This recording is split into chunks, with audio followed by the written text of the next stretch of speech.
Have you heard about Mel Robbins' let them theory? It's this super simple two-word phrase that might just completely change how you deal with other people. Seriously, it could free up a ton of your mental energy. You ready to see how it works? Let me ask you a question. How much of your day, your week, is spent just worrying?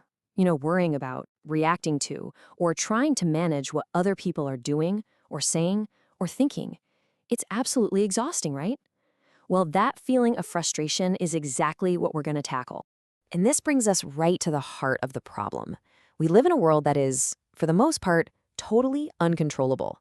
We're all kind of wired to want control, right?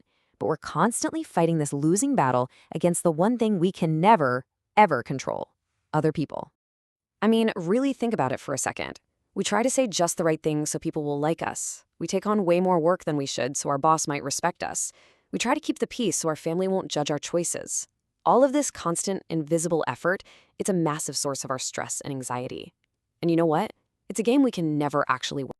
And this is where Mel Robbins just hits the nail on the head. She says the problem isn't you. It's the power you unknowingly give away to other people every single time you tie your own peace of mind to what they do or what they think of you. So the solution is all about taking that power back. So how do we do it? How do we take our power back?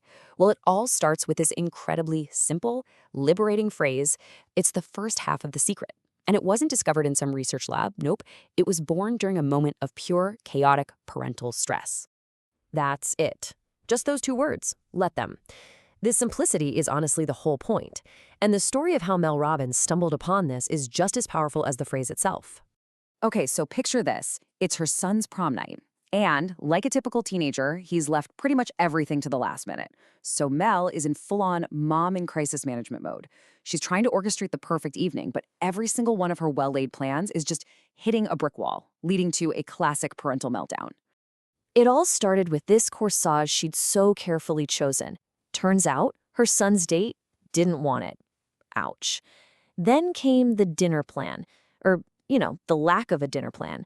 We're talking 20 kids in tuxes and gowns planning to just cram into a tiny little taco joint in a torrential downpour. So as Mel is frantically calling every restaurant in town, her daughter Kendall just looks at her and says these two magic words: "Mom, let them." And just like that, boom, everything changed. The overwhelming need to control the situation just vanished. The stress completely melted away. In that one moment, she realized, wait a minute, it's their prom, their choices, and yeah, their consequences. By letting go, she was suddenly set free. But as she would soon find out, this was only half the story. And this brings us to a really crucial twist.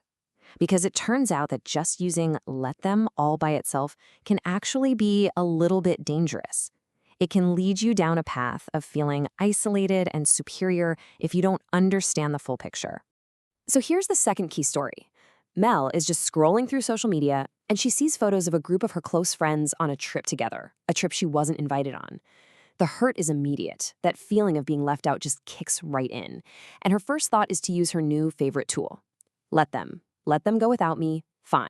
Now, to understand what happens next, Mel uses this brilliant seesaw analogy. When you feel hurt or excluded, it's like you're on the low end of the seesaw. They have all the power.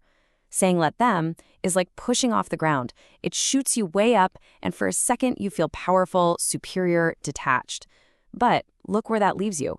Sitting all alone, high above everyone else, totally disconnected. You see, there's a really fine line between empowered detachment and what you could call superior isolation. One is about releasing control and protecting your own peace. That's a healthy boundary. But the other is about feeling better than everyone else, withdrawing from them, and building a wall around yourself. And that is definitely not the goal. Okay, so this is where we get to the real solution. It turns out let them is just the setup. The true power move, the real game changer, comes from the second missing half of the theory. And that second half is let me. This is the part where you turn the focus inward, back on yourself.